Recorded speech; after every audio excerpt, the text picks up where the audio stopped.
Good morning and welcome back to Mobility Matters. I'm your host, Javier Betancourt, Executive Director of the Citizens Independent Transportation Trust, or CITT. We're the quasi-independent agency of Miami-Dade County charged with overseeing your half-penny sales tax for transportation. You can learn more about us on our website, miamidade.gov/CITT. So one of the things we fund at the CITT with our half-penny sales tax are all the municipal transit systems and other transportation projects that the municipalities are charged with. So 20% of our funds go to the cities, and that's distributed on a pro rata basis. So cities with larger populations get a larger percentage of our funds, and cities with smaller populations get a smaller percentage. The cities then are required to use a minimum of 20% of their funds for transit. They could use the other 80% for other transportation projects. So today we have a town manager of one of those municipalities, the great town of Miami Lakes, town manager Ed Peterman. Thanks for joining us. Thank you for having me. And I could tell you, we manage all 34 of our municipalities, and there's no greater example of a municipality doing good things with their funds than the town of Miami Lakes. Really, we honor you and we thank you for everything you've done. You've been a great partner. You run a great transit service. Never had any issues, no audit findings, and so just want to give a shout out to Miami Lakes for all your fine work. Yeah, we're fortunate. Number one is that we have a very visionary council that has implemented a lot of these programs, and we have an incredible staff that not only the transportation and transit folks that make it happen, but also then the folks that work behind the scenes, our finance department that really make sure that all the I's are dotted and T's are crossed, so we don't have any issues when the audit comes in. So let's take a step back and let's talk about the town for a second. It's a relatively young town in terms of its incorporation, but it's been around for a while. Since the year 2000. Since the year 2000 is when it incorporated, but it was already a thriving community for many decades. It was a community, and so the name Miami Lakes has been around since the 1960s. Oh. Actually, the very first home that closed in that development when it was just a development was in July of 1962. Wow. And it was built by a famous family here in South Florida? Yeah, the Grahams. The Grahams, right? Yeah. They built it out, and they built everything that is west or east of the Palmetto, and many portions west of the Palmetto. They owned, I think, the entire portion, and then little by little they would sell off pieces of it for other developers to build out. But they have several developments that they built themselves, the industrial park and a few of the residential areas west of the Palmetto. And it's a town that's associated with cows, right? So well, it was all a dairy farm. Yeah. That whole area was a dairy farm. Right. The Grahams, that was their first. The street that bounds Miami Lakes on the south side is called Graham Dairy Road. Right. And that's because that was the southern boundary of the dairy. And then later on, they got into land development. And I have to say, as someone who grew up in Miami Lakes, I think I shared that with you, half my childhood there. I went to Miami Lakes Elementary, Miami Lakes Middle, and then ultimately Hialeah, Miami Lakes Senior High, 30 years ago, if you could believe that, 30-year reunion this year. I grew up with the cows, right? So there was still a lot of that around. It was genius on their part because, I think they got an ag exemption on their taxes, but it was also just such a wholesome way to grow up. You felt like you were kind of in the country, and we would feed the cows. And unfortunately, as I guess the town has grown, you've lost some of that. But are there still some? There's still some. There's a family that owns a few, not the Grahams, a different family that owns a couple lots on the west side that they still bring cows in there. And you see the cows, they rotate. I don't know anything about agriculture. I don't know anything about the cows, but you see that they bring them in for a while, then they take them out, then they bring them in. So I think they rotate them between pastures, other pastures. And but there are still some cows on the west side of Miami Lakes. I don't think there's any left on the east side of Miami Lakes. Well, yeah, you got to keep at least one cow. Okay, it's we have the fake cows Lakes. that they decorate. That's right. That's right. They have a handful of those around town. Now, you said the town incorporated in 2000. Yes. And but you've been the manager since when? Since February of 2019, so a little over 6 years. But I was involved in because I live in Miami Lakes. I've lived there for over 33 years.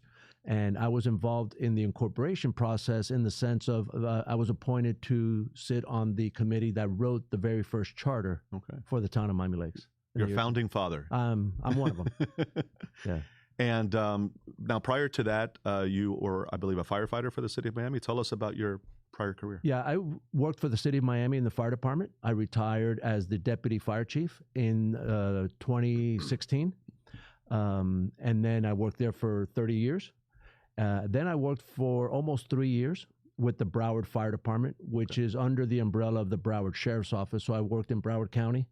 A gentleman who was one of my colleagues from the Miami Fire Department was named Fire Chief in Broward County, and I was enjoying my retirement, getting ready for my daughter's wedding, and he says, "Hey, you want to go back to work?" So I went back and I worked there for almost 3 years. That's great. And how did you transition from that to being town manager? I guess you went from fighting fires to putting out fires on a daily basis. Yeah, right? Yeah. Sort of the very similar tactics, right? I lived in Miami Lakes, and the gentleman who was the town manager in Miami Lakes was participating in a pension program that had an expiration. So he had to terminate his employment. Everything was good. The town loved him. He did a great job in Miami Lakes, but because of the pension program, he had to terminate his employment at that time. So thankfully, it was almost like programmed, right? So there was no rush. The town went through a very slow and methodical process. They put out notices. They entertained candidates. They went through resident review. Residents from the town established that there was a panel that they interviewed some of the finalists and went through the process. And then ultimately the council appointed me. So when I saw that it was open, and I said, "Hey, I've always wanted to give back to my town and be able to, not only try and make good things happen, but also there's a little bit of a double whammy, right? Because I also get to benefit from all the good things that we do." Right. Excellent. Well, I think they've made a wise choice. You've been there for years, so they must be happy with you, and I know you're doing great things. They haven't thrown me out yet. Yeah, a little over 6 years. Yeah. And so, for those who I guess don't know where Miami Lakes is, the easiest way to define it is it's at the bend of the Palmetto, right? So where the Palmetto transitions from going north-south to kind of east-west, you kind of are embraced by that. Right. We're both on the inside of the curve and then just on the west side of the southern part of the curve, not the east-west portion. The east-west portion, the northern portion is already outside the municipal boundaries, but the western portion of the last of the north-south portion, and we're inside the curve. So you're defined in many ways by highways. And I know, in addition to the Palmetto, you have 75, you have the Gratney, obviously, that defines, I guess, your southern boundary, and maybe even portions of the Turnpike. And yet, while you have all these highways, I think there are some issues with accessing those highways. That's something that the city, or the town, is working towards. Tell us about some of those efforts. Yeah, I mean, the good thing is that you say we have access to several different highways, but the bad thing is that we're kind of landlocked in a lot of ways.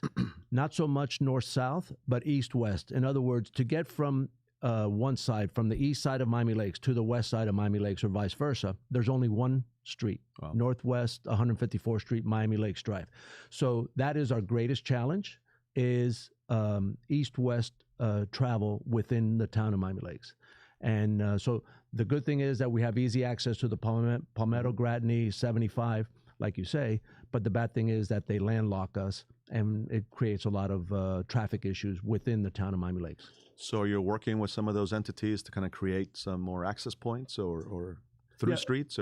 Yeah, one of the things, it's a long-range plan. We had been working kind of in conjunction with the Florida Department of Transportation, FDOT, who oversees the Palmetto.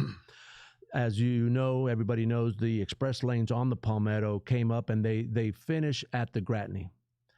There were plans. In fact, they even got to the point where they were completely designed. They're sitting on a shelf gathering dust now. But the Florida Department of Transportation had expected to run the express lanes all the way north of the Gratney, around the big curve, and meet in with the express lanes that they're developing now in the Golden Glades interchange. There were some issues, some land issues with the rerouting of a major gas line that runs in the area where they would have to widen the Palmetto to do that, to put in the gas lines. But one of the things that was going to do, if they were going to put the express lanes in, was it was going to elevate the Palmetto, especially that portion from the Gratney to the curve. What that was going to allow us to do was to put in 2 more east-west underpasses under the Palmetto that would have eased that east-west travel. So that's where we're at. It's sitting on a shelf. The Florida Department of Transportation and the gas distributor have not been able to come to an agreement on the cost sharing of the rerouting of those gas lines. So that's why it's kind of like at a stalemate. Okay. Well, let's set aside highway access for a second and talk about other mobility, such as transit. I know that the city receives a portion of the PTP funds. Yes. And you use that to run a fantastic, kind of, I guess we'll call it microtransit system in the city. Tell us about that. Yeah, when we first started getting our portion of the PTP, the People's Transportation penny, our portion for transit was being used for a circulator bus. Right. So it was called the Mover. That's because of our back to our cow roots, right? So it was MOOVER, the Mover.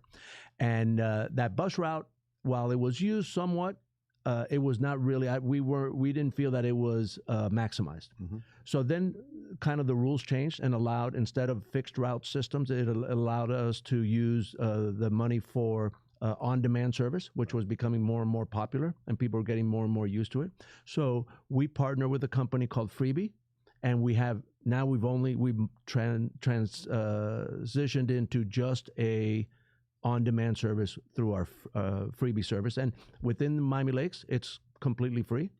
And it even allows riders to go, I think it's 5 miles outside of the municipal boundaries. And I believe you even connect to is it the Palmetto Metro Rail Station? Correct. And that's really, the use of that to ride to the Palmetto Metro Rail has really exploded over the last year. Yeah, that last mile connectivity to the larger transit system is really important. So that's great. And so if people want to find out more information about the Freebie service, what should they do? Well, we have information on our website. Yeah. So you can go to miamilakes-fl.gov. And there's information on there about the Freebie service in Miami Lakes. There's an app. You can download an app similar to Uber and some of the other ride share. Like it's Ride Freebie? Yeah, I'm not sure what the name is, but if you, in your app search, in your app store, if you just put in Freebie, it should come up. And then from there, it knows exactly where you're located, and you give it access to your location, and you can access the Freebie in Miami Lakes. Great. And as I believe I presented to the commission not too long ago, and as I recall, I think your ridership is up year over year, so it's doing well, and that's a testament to your leadership and also I think to Freebie's wonderful service. So keep up the great work. The most frustrating thing with any of those rideshare services is when people have to wait too long. So that's something that we've been working with Freebie to kind of shorten. The victim of your own popularity, right? Because everybody loves it so much, then the demand gets too high. Sure. So it's that balance, right? You can't have a car sitting waiting on every corner, right? Because obviously then that's not cost effective. But our demand is increasing, but the Freebie does a great job of making sure that there's units available to make sure they pick up people in a timely manner. And I know outside of the transit, you're also focused on bicycle pedestrian connectivity. It's such a beautiful city with, tree-lined streets and which provide shade to cyclists. So I'm sure there is a lot of cycling activity and a lot of kind of just people walking, trying to get to places or trying to get to other transit. So what are some of the both existing, I guess, bicycle pedestrian kind of amenities you have, and what are some of the things in the works? Yeah, we're fortunate that the Grahams, when they first built Miami Lakes, they always built in a lot of tree canopy. Yeah. And I always say the great thing is we have a beautiful, great tree canopy. The bad thing is we have a great, beautiful tree canopy because they cause some trouble. Yes. Sidewalks lifting up by roots, the leaves clogging the drainage system. But those are problems that are worth having. Absolutely. For the beauty of the tree. We are always, I think it's like 15 years now in a row that we've been awarded Tree City USA designation. So we have a beautiful, and we're known for it, right? So there's no way we could ever go away from it and become a concrete jungle. We don't want that. That's not what our residents moved to Miami Lakes for. They love the trees. But because of that, like you say, all of our, it makes for great walking paths, for biking paths, and all of those passive transportation modes. So with the PTP, we have put in a shared use path in what is Northwest 60th Avenue in the Eastern Industrial Park. Okay. We have now been able to connect that to a Safe Routes to School path that is along Miami Lake Way South. That's a project that's already done. It's completed. It's over. We also are now planning, actually, it's under construction, and it may be already done. It is on the western side of Miami Lakes, close to where Goldman Senior High School is. And it was a big, giant avenue that had huge lanes lended itself for speeding. The residents were always going crazy. So now we've put in where there's a lane in each direction with a center promenade. It has a shared use path in the center, green space, trees are coming in. It's going to have some seating areas along the path. So it kind of, the smaller lanes, we narrowed the width of the lanes. That by default makes the speeding go smaller or slower. And so those are some of the projects that we've implemented there in Miami Lakes. There's a few more that are on the drawing board in the area of what's Northwest 82nd Avenue or Montrose Road and Balgowan, in an area that's on the, I guess, the southwest section or quadrant of Miami Lakes. And so those are some that's going to be a shared use path. That's another one that's on the drawing board that's coming up soon.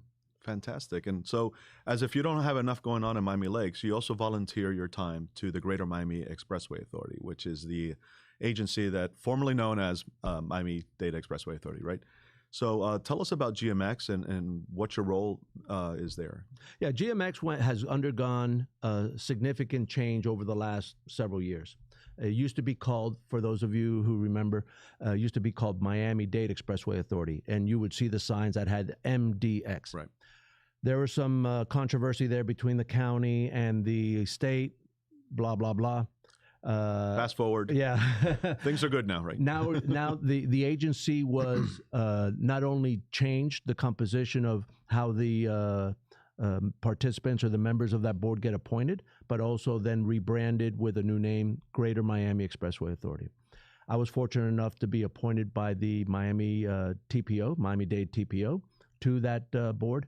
And the good thing is GMX oversees several expressways in South Florida. The Don Shula Expressway, 836, the Gratney.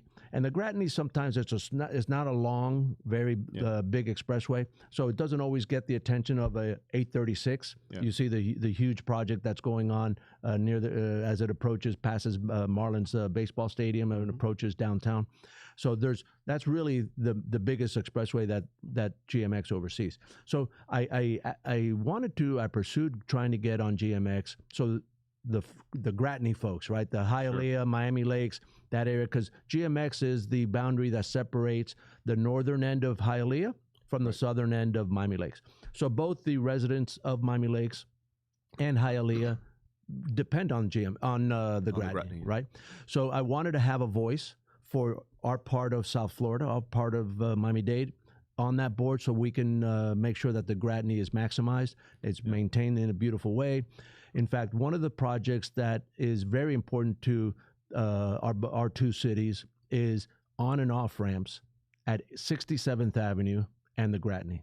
Right now, the Gratney goes from Red Road, and the next off ramp westbound is the Palmetto, right? So like I said, that since we're landlocked in Miami Lakes, we have a lot of difficulty. The only way to get onto the Gratney would be go all the way out to the Red Road, or to catch it off the Palmetto when we get on Miami Lakes Drive. So having the on and off ramps, and it's a partial interchange. So there's one off ramp that is not going to be able, just because of the logistics and the space, they won't, westbound on the Gratney, getting off at 67th Avenue, they cannot have that ramp. So it's not a full interchange, it's a partial interchange, but all the other on and off ramps will be built. So it's over the next 4 or 5 years is when they're going to start the design process and the construction process. So we hope that, I think that the benchmark was 2029 construction would be underway. That's fantastic. I know that area well. Having gone to HML, at lunchtime, we'd walk over to that area under the underpass to get pizza from a guy selling pizza. Yeah. The Pizza Hut used to be right there. I know it well. So one of the things about the Gratney is that it doesn't go all the way to 95. And I know that there were plans to do so. There was some, I guess, community opposition further east. Is that still, an objective, or has that been essentially kind of dropped? It was on the drawing board. It was on the drawing board for GMX, but there was, like you say, community opposition. So they have now they've kind of put it on the back burner. Okay. What they are considering, but it's more of a long-range plan, right? The interchange at 67th Avenue is more short-term. They do plan to take the Gratney all the way west to the turnpike. Okay. So along 138th Street, GMX has already purchased the necessary right-of-way to be able to extend the Gratney. So if you see the Gratney and you get onto 75, and as the curve goes, there'll be an extension from there. I don't know exactly what the design is going to look like, but it will be to extend the Gratney west all the way out to the turnpike That'd be past great. Hialeah Gardens. Yeah. And is that kind of part of and parcel of that whole American Dream Mall project and everything going out further west? The American Dream Mall is a little further north. It's what is supposed to be the American Dream Mall, right? There's no mall yet. But there's now multiple disputes going on between the developer and the county, the developer and the Grahams, because the Grahams had agreement to sell some portions, some lots that the developer needed to be able to build their mall. The developers had timelines similar to their issue with the county. They haven't met those timelines. Everybody knows that, COVID kind of got in the way of everything, a lot of people's plans. But I don't know. It's all a bit in flux, but something's happening out there at some point. I don't know if the mall is ever going to be built. Yeah. But the mall is going to be where 75 and the Turnpike intersect in that area there. Okay. That is where so north of Miami Gardens Drive, but south of that interchange with the Turnpike. But there is an important thing that is happening now that FDOT, I think it's still under construction, I don't think they've opened it yet, is the interchange at 170th Street and the Turnpike. So that is near completion. And then the hope is that the 170th will be built eastbound or east towards the Hialeah and Miami Lakes areas to give people another way out of their communities. Okay. And I know this is a bit, outside of Miami Lakes, quite a bit outside, but I can't have someone from GMX here and not ask about the Kendall Parkway. I know that was an enormous project that was initiated by MDX. Where does that project fall now? Is that something that GMX continues to pursue, or? Yeah, I think that's one of the biggest decision points that the GMX board has on our agenda over the next 12 months is to make a decision on whether this is going to move forward or not. So the Kendall Parkway is still on the drawing board. It's not etched in stone yet. So it is something that's really the most important thing that we got to address in the next over the next few months. Yeah, I know the price has gone up. Yes. There's still probably some environmental concerns and other things. So, okay. Yeah. All right, enough about that. Let's talk about some fun things. So one of the things you and I have common is the Optimist Club. So I played Little League Baseball at the Optimist Club at Miami Lakes for many years. And you coached there, I believe? Yeah, I coached there I think the first time that I coached there was when my son, who was born in 1991, turned 4. So it would have been in 1995. And my daughter also started playing softball, who's a little older, and my son started playing t-ball. And that was the first time. Kind of required, right? If you're a Cuban, you have to send your kids to Little League Baseball and softball. Yeah, absolutely. Up, right? It's in our blood. Yeah, so I've been I was a coach there. Then I ended up, I coached baseball, I coached basketball, coached softball, girls softball, and it was a great experience. I mean, the Optimist Club has been synonymous with Miami Lakes. The Miami Lakes Optimist Club has been synonymous with Miami Lakes since way before we were ever incorporated as a municipality. Since the inception of it was, I think it's way past. It's at least the club there is probably close to 60 years old. Yeah. So it's been synonymous. It's been part of the the fabric of Miami Lakes since the beginning. Yeah, just don't look up my stats, okay? I was the kid in right field, if not in the dugout, making sure it was clean. Yeah. No, but the beautiful thing is the Optimist program is very inclusive, right? So regardless of talent level, regardless of everything, they always made it a point not to allow teams to get stacked, right? So you didn't have these teams with all of the greatest players and then all of the worst players and these routes every time. They tried to make the program as competitive as possible and tried to spread out the talent level so every team had a chance every day that you went out to play. Because I think otherwise, every kid, even if they're the good kids routing the other team, they lose interest. Yeah. So the way that they wanted to keep interest is to make sure that they made it as competitive as possible.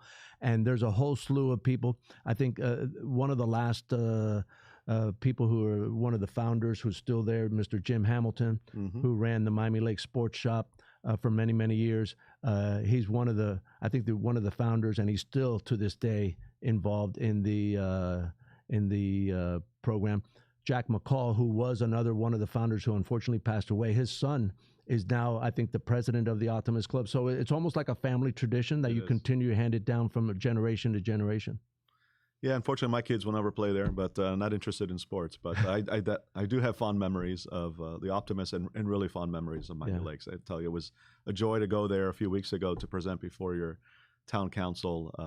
Miami Lakes will always have, a soft spot in my heart. Such a great little town. There have been professional baseball players.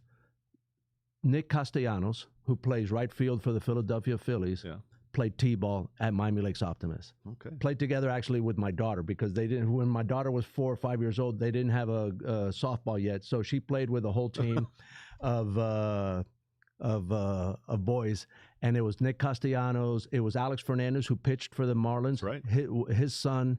It was a great group of folks. And so Miami Lakes Optimist, my son, he pitched at FIU.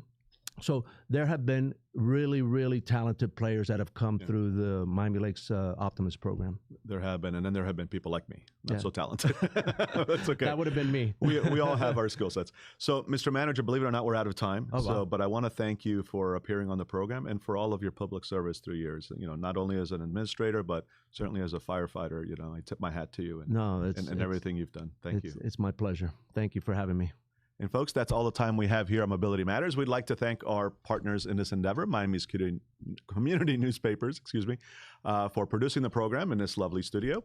Again, if you'd like to learn more about the CITT, including potentially serving as a board member or a CITT ambassador, you can learn more about those opportunities on our website, miamidade.gov/CITT. And Mr. Manager, if they'd like to learn more about the town of Miami Lakes, what's your website? Yeah, our website is Miami Lakes altogether -FL.gov.